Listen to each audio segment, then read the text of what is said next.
तो कभी कभी मुझे लगता है कि जब ठाकुर जी नंदगाम से बरसाने आते होंगे तो बरसाने में भी सबके केंद्र बिंदु ठाकुर जी हैं। तो जब शाम को लौट करके नंदगाम आते होंगे तो मधुमंगल श्रीदामा तो बरसाने में ही है, मधुमंगल, तनसुखा, मनसुखा, धनसुखा आदि ये सब, इनकी स्थिति और ठाकुर जी की स्थिति में बहुत अंतर होता होगा, क्योंकि जितने भी क्रियाकलाप होते होंगे सब ठाकुर जी के संग ही होते होंगे। ग्वाल बालों को तो छिड़का पड़ते होंगे, क्योंकि सब गोपियां जो भी योजना बनाती हैं करती तो वो ठाकुर जी के संग ही हैं। तो शाम को जब ठाकुर जी लौट के आते होंगे तो कैसा स्वरूप होता होगा ठाकुर जी का। कहां की पाग, कहां की मोर छल, कहां मोर मुकुट, सब एक कह जाते होंगे। और कई बार तो पीतांबरी, पाग, मोर पिछ, वंशी सब किशोरी जी धल लेती हैं। लहंगा फरिया में भेजें ठाकुर जी को, जाओ ऐसे ही जाओ। तो ये होरी के दिन हैं। ठाकुर जी यहां सब अधिकार दे देते हैं, सारे अधिकार प्रदान कर देते हैं। जैसे तुम चाहो, जो तुम चाहो वो अर्पित कर दो, वो सब स्वीकार करते हैं ठाकुर जी। इसलिए होरी के दिन बड़े महत्वपूर्ण हैं। हमारे श्रीमद् भागवत जी में होली के व्रज का इतना वर्णन नहीं है, वर्णन है ही नहीं। बस रास पंचाध्याय में थोड़ा सा वर्णन आता है कि वो मैंने पहले दिन कहा था कि जब चंद्रमा उदित होते हैं तो जो लाल रेशमी एक रेशे जैसे आकाश में आते हैं, उनको देख के किशोरी जी के मन में आता है कि जैसे प्रियतम के आने पर ये आकाश, प्रियतम रूपी चंद्रमा आने पर ये आकाश रंग रंगित हो गया, ऐसी श्याम सुंदर आकर के भी मुझे रंग रंगित करें। बाकी इसके अलावा ब्रज में कोई विस्तृत होली का स्वरूप नहीं है। तो फिर होली का स्वरूप आता है कहां? द्वारिका लीला में। जब ठाकुर जी द्वारिका पहुंचे, अब देखिए द्वारिका लीला में होली का वर्णन है, पर होली सबसे ज्यादा मनाई कहां जाती है? ब्रज में। कारण क्या है? कई व्रज के भाव ऐसे हैं बंधुओं जिनको गोपनीय रखा गया। गोपनीय मतलब ठीक है प्रकट किया गया उनको, पर प्रत्यक्ष उसका प्रादुर्भाव नहीं किया गया। क्यों नहीं किया गया? किसी वस्तु को प्रकट ना करने के दो कारण होते हैं। सब लोग इधर देखिए, सावधानी से सुनो। किसी भाव को, वस्तु को प्रकट ना करने के दो कारण होते हैं। पहला कारण, सामने वाले कहीं अधिकारी अनधिकारी है कि नहीं, इस बात का विचार करके प्रकट नहीं किया जाता। दूसरा, भाव को प्रकट ना करने का कारण कि वो भाव मुझे इतना प्रिय है, मेरे मन को इतना आनंदित कर देता है, मैं इतना भाव विभोर हो जाता हूं उसका चिंतन करके, ये मुझ तक ही रह आए, मैं सबको कैसे बांटूं इसको,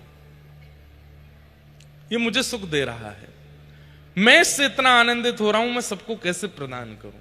तो कई कई भाव ब्रज के ऐसे हैं जहां शुक्राचार्य जी बोलना तो चाह रहे हैं, पर मन में सोचते हैं कि मैं ही इनको बोलने में इतना आनंदित हो जाता हूं, चिंतन करके इतना डूब जाता हूं, इसका वर्णन कैसे करूंगा मैं।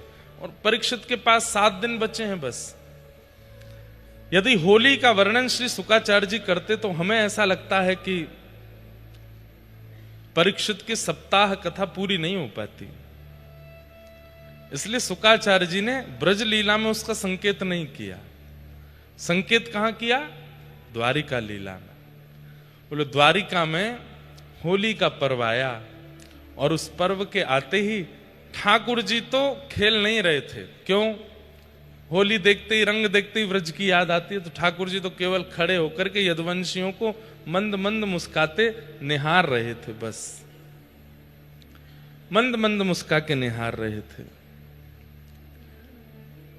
बोल लाला की मैया की, मैया के लाला की, लाला मैया दोनों की जय। सावधानी से सुनो, क्या बता रहा था मैं? हाँ, तो द्वारिका लीला। तो द्वारिका में ठाकुर जी तो केवल ठाड़े हैं और ठाड़े होकर के केवल देख रहे हैं यदुवंशियों को खेलते हुए। तब रुक्मणी आदि सब सखी, सब पटरानियों के मन में आया कि चलें श्याम सुंदर के पास न एक रंग लगावें। और जैसे ही जाकर के ठाकुर जी को रंग अंकित किया तो ठाकुर जी बड़े आनंद और भाव से रंग लगवा रहे हैं।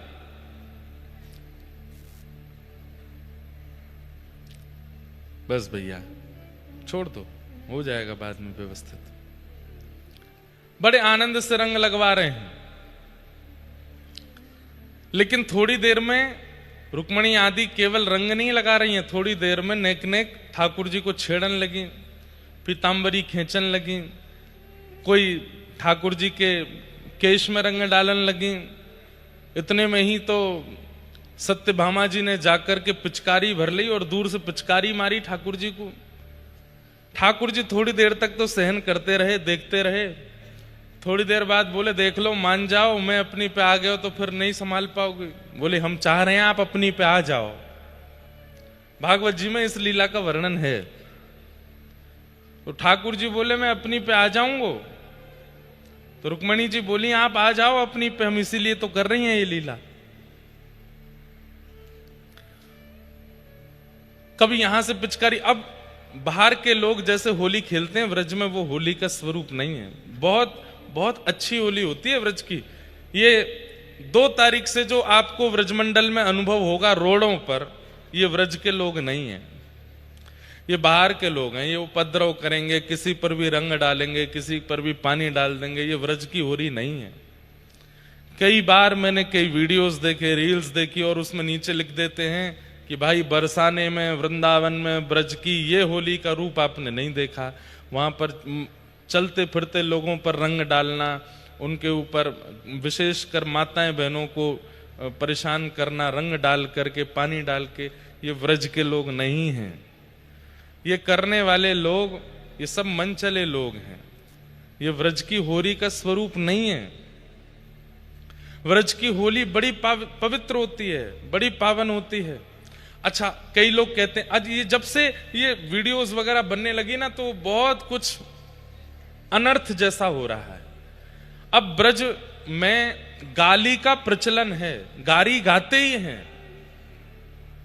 अब वहां पर गारी गबती है बरसाने नंदगाम में, अब लोग उसकी वीडियो बना बना के डालते हैं, और फिर नीचे देखो लोगों के कमेंट बरसते हैं कि देखो भगवान के नाम पर लूट रहे हैं लोगों, खुद गाली गा रहे हैं। अरे वो गारी नियम है, गबती है। ठाकुर जी के सामने गाते हैं बैठ के गारी, ठाकुर जी को गारी देते हैं। उसका रूप स्वरूप कुछ और है, पर ये जैसे जैसे दिन बढ़ते जा रहे हैं तैसे तैसे लोग उसका गलत अर्थ निकाल करके धर्म को ह्रास, धाम को ह्रास, धाम के उत्सवों को ह्रास करते जा रहे हैं। हमें बहुत कष्ट होता है। मुझे लगता है 10-15 साल में बहुत भयावह रूप ना आ जाए कि इतनी होली का भी स्वरूप कहीं लुप्त ना हो जाए। इसलिए हमारी प्रार्थना है, आप रस लेने आते हैं, आनंद लेने आते हैं, आनंद लीजिए, रस लीजिए, व्रज की होली का सुख लीजिए। पर अनधिकारी लोग बैठे हैं दुनिया में, उसको प्रचलित करके व्यूज और कमेंट्स कमाने के लिए वीडियोस मत बना के डाला कीजिए। थोड़ी बात मानिए हमारी, कुछ चीजें गुप्त रहने दीजिए। वो इतने प्रकाश की नहीं, मानने वाला कोई नहीं है, लेकिन फिर भी हम बता रहे हैं। कथा में आके वीडियो बना लिया करो। यहां पे जो होली के स्वरूप होते हैं वो सार्वजनिक रूप के होते हैं, उनकी कर लिया करो। परंतु कुछ अंतरंग, अब बरसाने नंदगाम के लोग आपको निमंत्रित तो करते नहीं है कि आप आओ, वो तो उनकी तो हजारों सालों से परंपरा है, वो वैसे ही करते हैं। अब आप जाकर के वहां पर उस रूप को जब प्रदर्शित कर देते हैं तो फिर उसका फिर गलत मैसेज जाता है सब जगह। हमारी भावना, हमारी प्रार्थना है, थोड़ा उसको गुप्त रहने दो। वो लोग सामान्य मानवों की तरह नहीं जाते हैं। नंदगाम के लोग जब आते हैं तो यही सोच के आते हैं ध्वजा जी के रूप में श्री कृष्ण है, आगे ध्वजा चलती है, ये कन्हैया है, पीछे सबरे सखा हैं। और बरसाने की जितनी भी नारियां हैं वो सब सखियां हैं, ललिता विशाखा आदि सखियां हैं। ठाकुर जी को छेड़ना उनका काम है। उसी भाव से होली होती है। हम देखते हैं मानव दृष्टि से, एक मानव दूसरे मानव को गाली दे रहा है, ओहो कितना अनर्थ हो रहा है, यहां तो वीडियो बना के डाल देते हैं। नहीं करना है ऐसा। और जो बाहर रोडों पर जो क्रम चलता है, हमारी प्रार्थना, आज एकादशी है, रंग बनी एकादशी। एकादशी के बाद द्वादशी, त्रयोदशी, ये 2 दिन और आप 3 दिन और व्रज में रहिए, पूर्णिमा को तो अपने घर पर ही होली करिए, उस दिन व्रज में नहीं रहिए। व्रज की होली एक प्रकार से आज कल परसों में विश्राम है। हाँ, दाऊ जी में होली हुरंगा होगा बाद में, पर पूर्णिमा को तो होली आपको अपने घर ही करनी चाहिए। पर उस दिन इतनी भीड़ वृंदावन में हो जाती है कि हम लोग तो घर से ही नहीं निकल पाते और सब लोग रोडों पर होली खेलते हैं। होली के दिन ये हैं, और वृंदावन में आपको रंग लाने की आवश्यकता नहीं है, ठाकुर जी रंग डालते हैं, आप मत लाइए, आप पिचकारी मत चलाओ, ठाकुर जी को चलान दो। अगर यहां भी रंग डालना है, पिचकारी चलानी, तो आप अपने घर पे ही करो। यहां तो ठाकुर जी खेलते हैं होली, ठाकुर जी आनंद करते हैं, ठाकुर जी सुख लेते हैं। तो रुक्मणी आदि सब सखियां ठाकुर जी को घेर करके रंग लगा रही हैं, पिचकारी से। ठाकुर जी थोड़ी देर तो सहन करते रहे, बोले देख लो मैं अपनी पे आ जाऊंगा। तो रुक्मणी बोली हम तो चाह रहे हैं आप अपनी पे आओ। और जैसे ही ठाकुर जी अपनी पर आए हैं, फेंटा बांधो। अब ठाकुर जी को मधुमंगल श्रीदामा तनसुखा मनसुखा तो दिखे नहीं द्वारिका में, अकेले हैं श्याम सुंदर। हाँ, एक बलभद्र जी हैं जो व्रज से हैं। ठाकुर जी ने दाऊ दादा से कही, दाऊ दादा आ जाओ, दारिकिन ने बता में अभी ये द्वारिका वारे अभी जाने ना है हम ब्रज। होरी को जन्म जहां भयो, होरी के त्योहार देखो, होली का प्रादुर्भाव तो प्रहलाद जी के चरित्र में हुआ, पर ये होली रंग का त्योहार और होली खेलने का जो भाव है तो व्रज का स्वरूप, व्रज से प्रकट है। महाराज वर्णन करते हैं श्री सुखदेव जी भागवत में, ऐसी होली खेली कि चंद मिनटों में तो द्वारिका के लोग सब अपने अपने घरों में घुस गए। अकेले ठाकुर जी और दाऊ दादा हाथ में पिचकारी लेकर डोल रहे हैं, निकलो बाहर, बता मैं तुम्हें कहां ते दौड़ के आमे, कैसो रंग मारे, कहां ते कोई में पिचकारी, और पिचकारी लोग तन पे मार रहे हैं, ठाकुर जी तो सीधी आंख में मारे।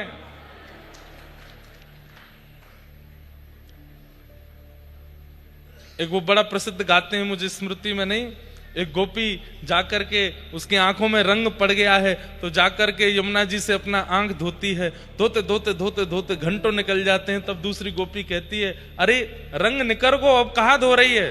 तो वो कहे, एरी मेरी वीर मैं कैसे कहूं, कहां बताऊं, कौन सुने, अबीर तो निकल गयो पर अहीर निकरो नहीं, अबीर निकल गो।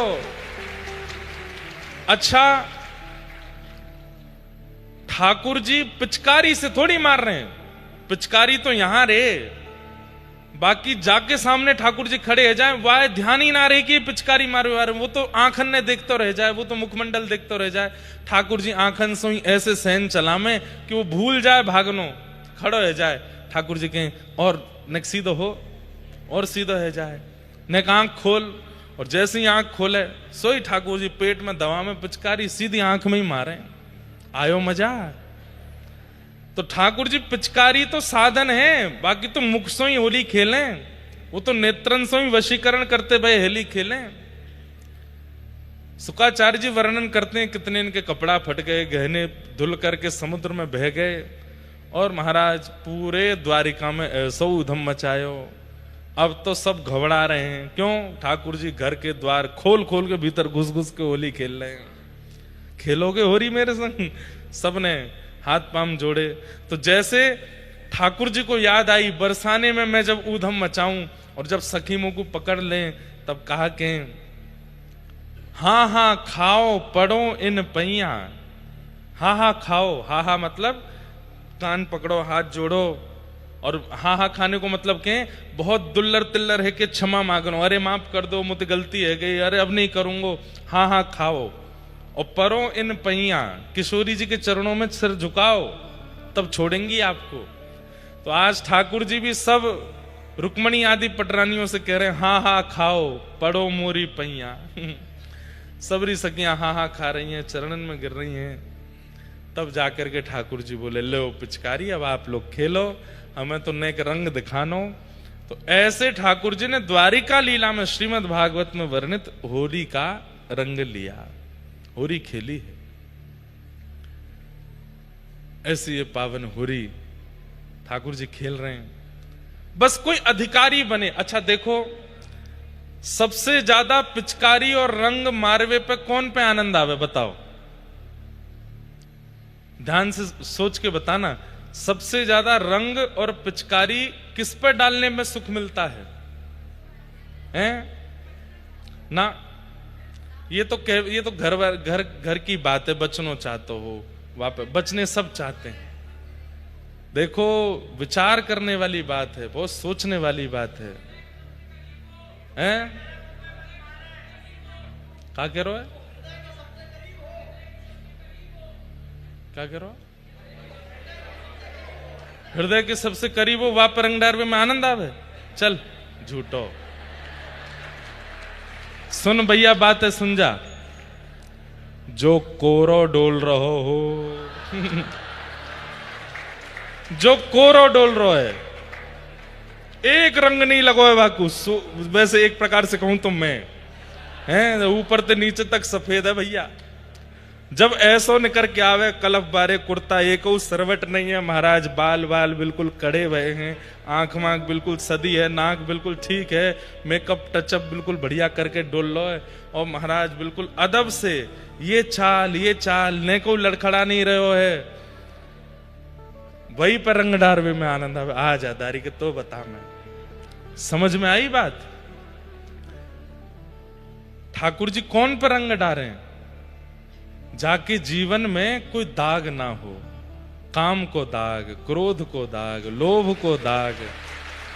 जो कोरो है, ऊपर से नीचे तक बिल्कुल कोरो है, भक्ति भाव रस से इतनो भोंदू बन चुको है, इतनो सीधा है गयो है, इतनो सरल है, इतनो सहज है कि वाकई जीवन में कोई दोष है ही ना, कोई दाग है ही ना।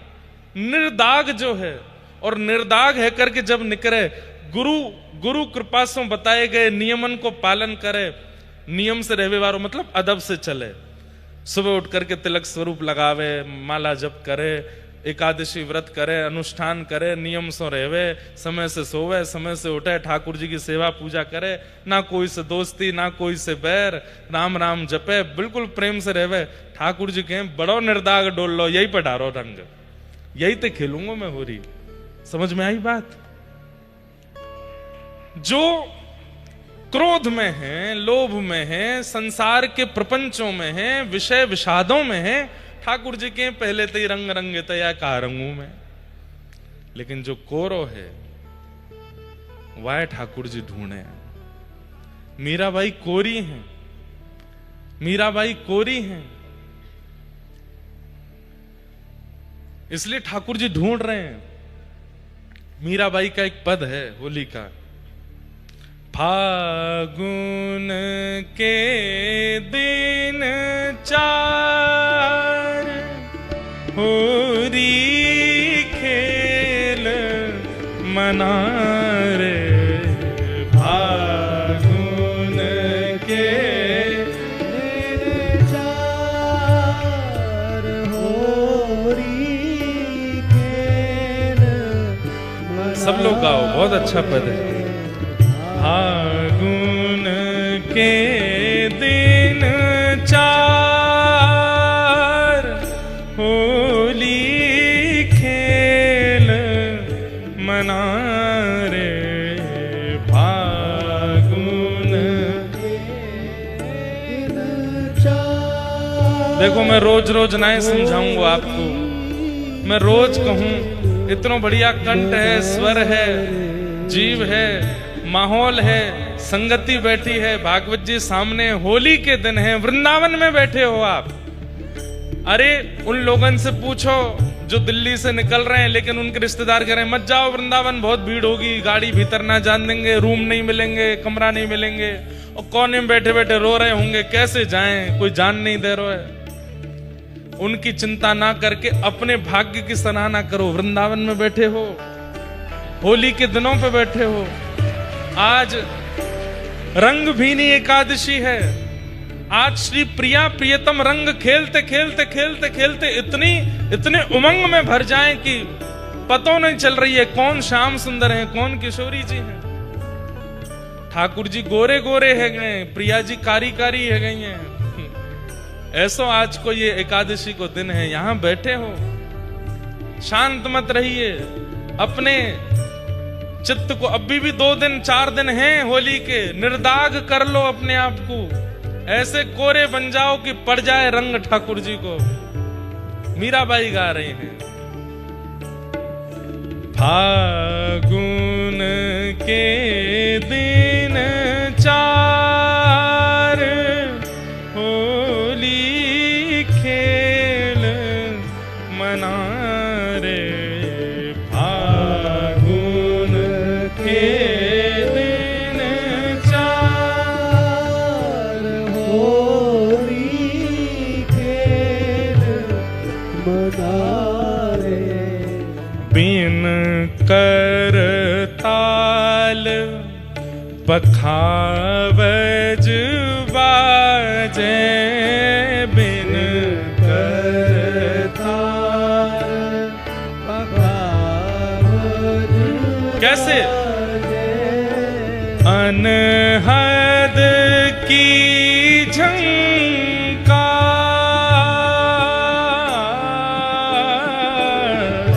अनहद की झंकार। हे बिन सुर राग 36 गावे। बिन सुर ताल 36 गावे। होली कैसी है? बिन करताल पखावज बाजे, बिना हाथों की पखावज बज रही है। कैसे? अनहद की झंकार, हृदय रूपी अनहद झंकृत है वासे बज रही है। होली में कोई साज की जरूरत नहीं होती। रंग रंगित व्यक्ति को देखो बिना साज की झूम झूम के नाच रहे है वृंदावन की गली में, रोडन पे। कोई ताल तो बज नहीं रही, फिर कैसे नाच रहे हो? बोले अनहद झंकार रोए वाको। बिन सुर राग 36 गावे।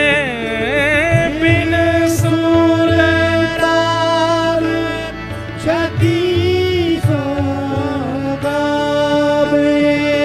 रोम रोम रंग सार होली खेल मना रे। फागुन के दिन 4 होली खेल मना रे। फागुन के दिन 4 होली खेल मना रे। फागुन के दिन 4 होली खेल मना रे। उड़त गुलाल लाल भय बादल। उड़त गुलाल लाल भये बादल। उड़त गुलाल लाल भय बादल। उड़त गुलाल लाल भये बादल। बरसत रंग अपार। बरसत रंग अपार। हे मीरा के प्रभु गिरधर नागर। मीरा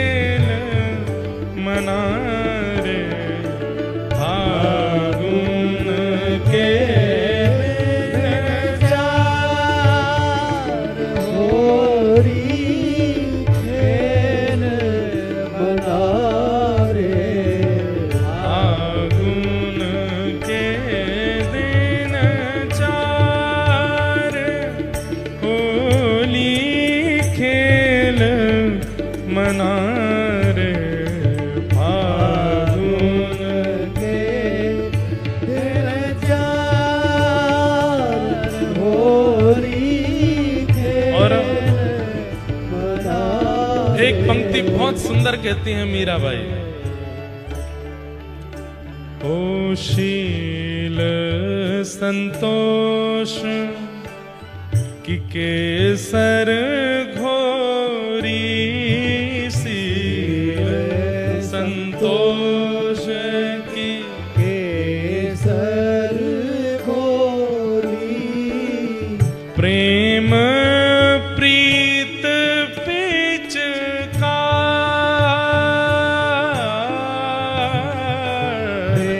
प्रेम प्रीत पिचकार। क्या कह रही हैं? समझने वाली बात है। शीलता और संतोष जो मिल रहा है सब में राजी हैं। शीलता मतलब अक्रोध, क्रोध नहीं है जीवन में। शील और संतोष की केसर घोरी, और पिचकारी क्या है? बोले प्रेम प्रीत पिचकार। आहा, शील संतोष की केसर घोरी, शील संतोष की केसर घोरी प्रेम प्रीत पिचकार,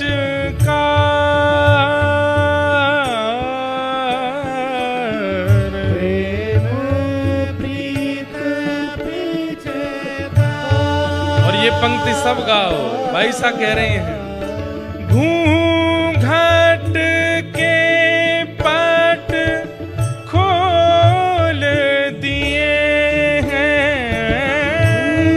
घाट के बाट खोल दिए हाँ, घूंघट के पट खोल दिए हैं, घाट के बाट खोल दिए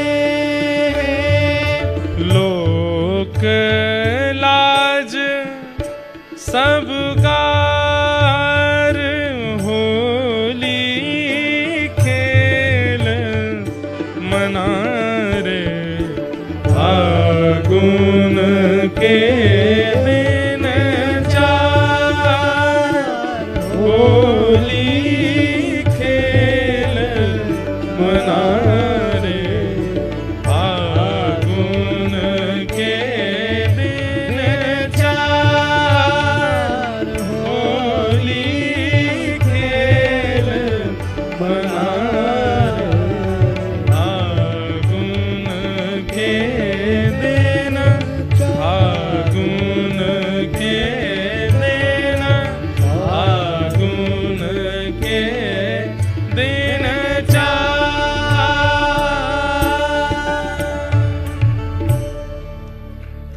शील संतोष की केसर घोरी, शील संतोष की केसर घोरी प्रेम प्रीत पिचकार,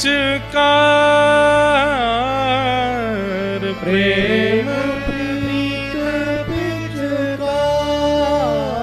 कैसी कोरी है मीराबाई, क्यों ना पड़े इन पर रंग। कितने सुंदर भाव हैं। कोई बाल्टी में तेसु को रंग या कछू ऐसे ही रंग मिलाए कि नहीं डाल रही हैं ठाकुर जी पे। शील संतोष की केसर घोरी प्रेम प्रीत पिचकार। जब ऐसे भाव कहकर के मीराबाई खड़ी भई हैं, तब ठाकुर जी से कह रही हैं, घूंघट के पट खोल दिए। घूंघट क्या है? संसार के सारे बंधन। घूंघट क्या है?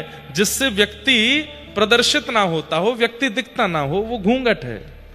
घूंघट के पट खोल दिए हैं मतलब संसार के जितने बंधन हैं, जो कोई भी बंधन आपसे मिलने में बाधा बन रहे हैं, घूंघट के पट खोल दिए हैं। घूंघट के पट खोल दिए काज सब डार होरी खेल मनारे फागुन के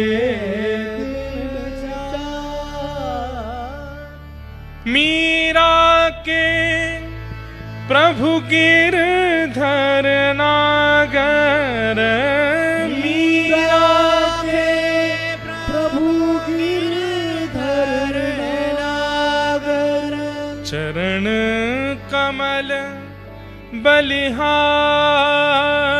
होरी खेल मनारे फागुन के दिन।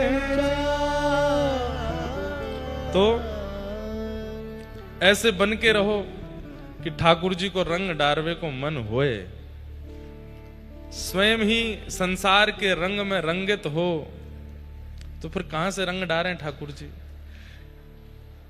एक प्रकार से होली ही ऐसो पर्व है जहां सो कृष्ण भक्ति प्रजायते। ठाकुर जी की भक्ति प्रकट होनी होगी तो इन 40 दिनान में है जाएगी। रंग डार दें बस ठाकुर जी।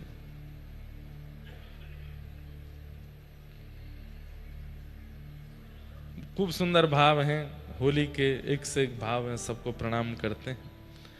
कथा में प्रवेश करते हैं। नंदस्त्वात्मज उत्पन्ने जाताह्लादो महामना आहूय विप्रान् वेदज्ञान स्नातः सुचिरलंकृतः वाचयित्वा स्वस्तेनं जातकर्मात्मजस्य वै कारयामास विधिवत पितृदेवार्चनम तथा। नंद जी के घर लाला भयो है और नंदस्त्वात्मज उत्पन्ने जाता ह्लादो महामनाः। बहुत सुंदर बात। नंद बाबा के चित्त में अत्यंत आह्लाद उत्पन्न हुआ। वास्तव में श्री कृष्ण का प्रादुर्भाव चित्त में ही होता है। अत्यंत प्रसन्नता, अत्यंत आह्लाद। अत्यंत आह्लाद किसको कहते हैं? जो व्यवस्थाओं से आपको प्रसन्न करते हैं वो संसारी विषय है, और जो बिना व्यवस्था के भी आपको प्रसन्न कर दे वो आह्लाद है। अभी आप लोग जमीन पे बैठे हो, पीछे कोई सपोर्ट नहीं है, इतने बढ़िया कोई गद्दे नहीं है, सामान्य सी व्यवस्था है, सामने जालियां लग रही हैं, कभी कभी ऐसा लगता है जेल में बैठे हैं क्या। और कई लोग तो ऐसे पकड़ के कथा सुनते हैं, कैदी उम्र कैद है गई है, हो ही गई है। ठाकुर जी ने अपनी भक्ति में उम्र कैद कर दिया हमको। तो क्या बता रहा था मैं? आह्लाद। तो अभी आप लोगों की जो व्यवस्था है, शरीर की ये मांग नहीं है। शरीर तो इससे बहुत कुछ अच्छा मांगता है, पर कथा में जब आप लोग बैठते हैं तो उस समय जो आपकी शारीरिक स्थिति है वो अति व्यवस्थित नहीं है, लेकिन फिर भी आप इतने प्रसन्न हो, फिर भी आप इतने आनंदित हो। कई लोगों के नेत्र सजल होते रहते हैं, कई लोग नेत्र बंद करके एक टक 4 घंटे ऐसी कथा सुनते रहते हैं, कई लोग इतने व्याकुल स्थिति में रहते हैं। इस समय अव्यवस्था में जो आपको प्रसन्नता हो रही है, यही श्री कृष्ण है, यही श्याम सुंदर हैं। आप लोग क्यों ऐसा सोचते हैं कि श्याम सुंदर सामने आएंगे तो ही मानेंगे कि ये श्याम सुंदर का दर्शन है? नहीं, आप ये क्यों नहीं मानते? ऐसे किसी विवाह में नहीं बैठ सकते आप, ऐसे किसी के घर के जन्मोत्सव में नहीं बैठ सकते, ऐसे किसी के एनिवर्सरी पार्टी में नहीं बैठ सकते, ऐसे किसी भी सांसारिक लोक रंजन में आप नहीं बैठ सकते। लेकिन कथा में आप इतनी देर बैठ करके बिल्कुल अव्यवस्था में भी इतने प्रसन्न चित्त हो, इतना सुख आपको चित्त को मिल रहा है। ये कृष्ण नहीं है तो क्या है? ये कृष्ण ही तो है।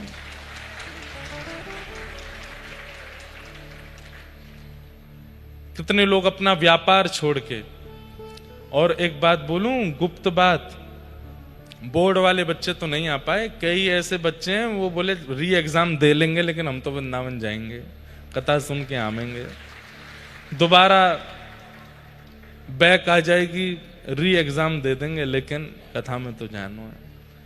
कितने लोग ऐसे भी आए हैं तो इतनी सारी अव्यवस्थाओं में भी आपकी प्रसन्नता, ये कैसे हो सकती है?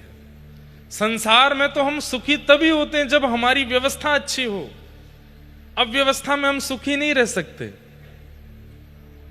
लेकिन यहां आप सुखी हो, ये सुख नहीं है, ये आह्लाद है, और यही श्री कृष्ण है।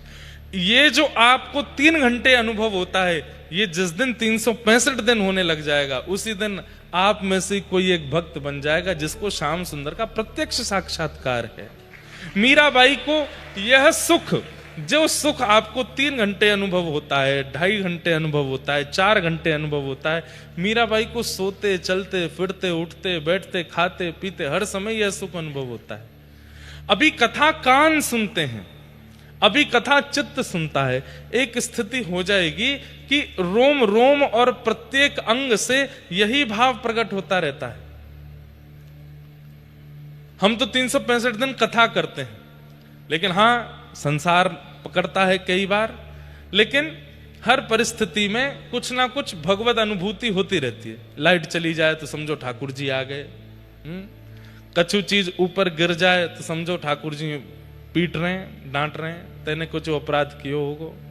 चलते चलते गिर गए, पाम में मोच आ गई तो ठाकुर जी कह रहे हैं नेक देर आराम कर ले, बहुत डोले यहाँ आराम कर। अनुकूल मिल जाए तो कृपा, प्रतिकूल मिल जाए तो कृपा। तुकाराम जी महाराज की पत्नी उनको बहुत डांटती फटकारती थी। छत्रपति शिवाजी महाराज श्री तुकाराम जी महाराज से दीक्षा लेने के लिए गए, तो श्री तुकाराम जी महाराज से छत्रपति शिवाजी ने पूछा कि आपकी इतनी बड़ी आध्यात्मिक स्थिति का कारण क्या है? तो उन्होंने 3 नाम लिए, 2 नाम तो गुप्त थे, उनकी कृपा, इनकी कृपा, और तीसरा नाम अपनी पत्नी का लिया। तो शिवाजी महाराज बोले, पत्नी तो आपकी बड़ी प्रतिकूल है महाराज, ये तीसरा नाम मुझे पचा नहीं। वो तो दिन भर आप पे चिल्लाती रहती है, आप पे हाथ तक उठा देती है, आपको इतना खरा खोटा कहती है। बोले इसीलिए तो इतना चिल्लाती मारती पीटती खरा खोटा बोलती है, तभी तो मेरा गृहस्थ में मन नहीं लगता, उतना मन भी मेरा ठाकुर जी में ही लगता है। इसीलिए तो उसकी कृपा है, वो नहीं डांटती फटकारती तो उसमें मन लगा रहता। अच्छा है, विपरीत है तो उसके हिस्से का भी प्रेम में ठाकुर जी से ही करता हूं। तो फिर तो शिवाजी महाराज बोले, आप तो संध्या होते ही घर जाते हो, पत्नी के साथ गृहस्थाश्रम का निर्वाह। बोले वो मेरा शरीर करता है, मैं मन से नहीं करता। मन से तो मैं विट्ठल को बिक चुका हूं, और उसमें बहुत बड़ी कृपा मेरी पत्नी की है। वो अगर अनुकूल होती, जैसी मैं चाहता वैसी होती, तो वो जो कुछ प्रतिशत है वो भी वो ले जाती। अच्छा है वो प्रतिकूल है, उतना भी मैं ठाकुर जी को दे देता हूं। ऐसा हम बन जाएं कि हमारे जीवन में आने वाली प्रत्येक प्रतिकूलता, उसमें भी हम ठाकुर जी की अनुभूति करने लग जाएं। अनुकूलता हो, प्रतिकूलता हो, सांझ हो, सवेरा हो, अच्छा हो, बुरा हो, भला हो, हर स्थिति भगवत इच्छा जैसी लगने लग जाए, समझ जाइए कि बस अब आप भक्ति पथ के एक पड़ाव को पार कर चुके हैं। 365 दिन एक ही स्थिति रहे, बस। आह्लाद श्री कृष्ण है। नंद बाबा के चित्त में आह्लाद हुआ है। नंदस्त्वात्मजोत्पन्ने जाताह्लादो महामना आहूय विप्रान् वेद ज्ञान स्नातः सुचिरलंकृत। अत्यंत आह्लाद में आ गए, ब्राह्मणों को बुलाया, ब्राह्मणों ने आकर के स्वस्ति वाचन किया, ठाकुर जी का तिलक करके पूरे व्रजमंडल में बधाई गब रही है, सब उत्सव मना रहे हैं। रमा क्रीडन मभून नृप। हमारे पूज्य नाना जी एक भाव सुनाते थे, नंद बाबा ने इतने रत्न लुटाए, इतने रत्न लुटाए, इतने रत्न लुटाए कि पहले तो कुछ दिन ब्रजवासी लूटने लगे, लूटते लूटते फिर ये हुआ कि अब जेबों में जगह नहीं बची तो घरों में जाके रखने लगे। कहते हैं स्थिति हो गई घरों में भी जगह नहीं बची, तो अब क्या करें, जो लूटा हुआ था उसको दूसरों पर लुटाने लगे। मतलब एक की जगह अनेक नंद बाबा हो गए। हर अटारी पर एक नंद बाबा जैसा एक ब्रजवासी खड़ा है, और वहां नंद बाबा नंद भवन पर लुटा रहे हैं, थोड़ी दूर पर एक अटारी पर एक दूसरा ब्रजवासी भी नंद बाबा बन के वो भी लुटा रहा है। क्यों? इतना लूट चुका है कि इतना हो गया कि वो भी लुटा रहा है। तो हमारे पूज्य नाना जी कहते, उनके व्रज के साहित्य, व्रज के भाव इतने सुंदर होते थे। इस समय अगर हमारे पूज्य नाना जी होते तो वो नंदगांव बरसाने में ही होते। 85 की उम्र तक हमारे नाना जी ने एक बार भी नंदगांव बरसाने की होली नहीं छोड़ी। दुनिया के लोग वहां लठमार देखने जाते हैं, गारी सुनने जाते हैं, जो भी करने, हमारे नाना जी समाज सुनने जाते, समाज में गाते थे बैठ के।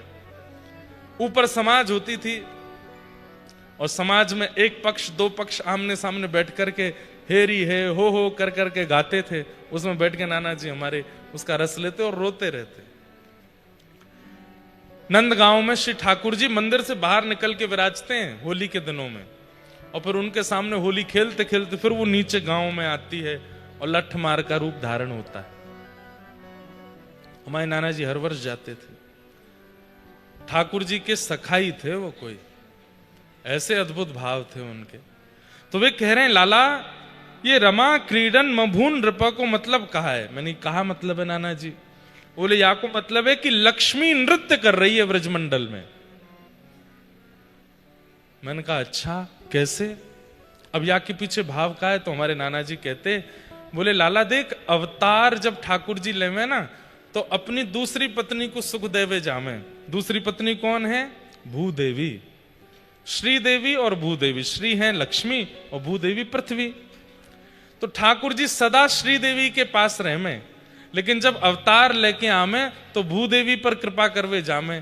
लेकिन यावार श्री कृष्ण इतने सुंदर इतने मनोहर बन के आए कि लक्ष्मी बोली ऐसे सुंदर श्याम सुंदर को स्पर्श या भूदेवी को मिलेगो तो वाके चित्त में ईर्ष्या आ गई, न प्रतिस्पर्धा आ गई। मैं ऐसा कहा करूं कि ये स्पर्श भूदेवी को नहीं मिले, मुंह को ही मिल जाए। तो लक्ष्मी साक्षात नंद बाबा के तहखाने में आके बैठ गई, और जैसे ही नंद बाबा ने लुटानो शुरू कियो, अब नंद बाबा तो ने की सोच के जाते कि इतना ही लुटाऊंगो, लेकिन लौट के आके देखते तो तिजोरी भरी पड़ी है, तो सोचते ने और लुटाए दूं। लो फिर लौट गया तो फिर भरी पड़ी है, तो इतनो लुटायो इतनो लुटायो इतनो लुटायो इतनो लुटायो कि ब्रजवासी लूटते लूटते हार गए। ब्रजवासी इनके घर भर गए, ब्रजवासी लुटाने लगे। एक स्थिति ऐसी आई कि अब लूटवे वारे नहीं बचे, सब लुटावे को खड़े हैं। जो नीचे खड़े हैं वो सब भी अपनी अटारीन पे पहुंच गए, क्योंकि उन पे भी इतने सामान है लुटावे को। तब स्थिति क्या हुई? बोले लुटाते लुटाते रत्न जवाहरात आदि आदि सब सामग्रियां व्रजमंडल की रज में मंडित हो गईं। जय हो। आज श्रीमद् भागवत के मर्मज्ञ एवं ब्रज के अनेक विद्यार्थियों के और हमारे भी गुरुदेव श्री नेत्रपाल शास्त्री गुरु जी पधारे हैं। आपको बारंबार प्रणाम, बारंबार वंदन। जय।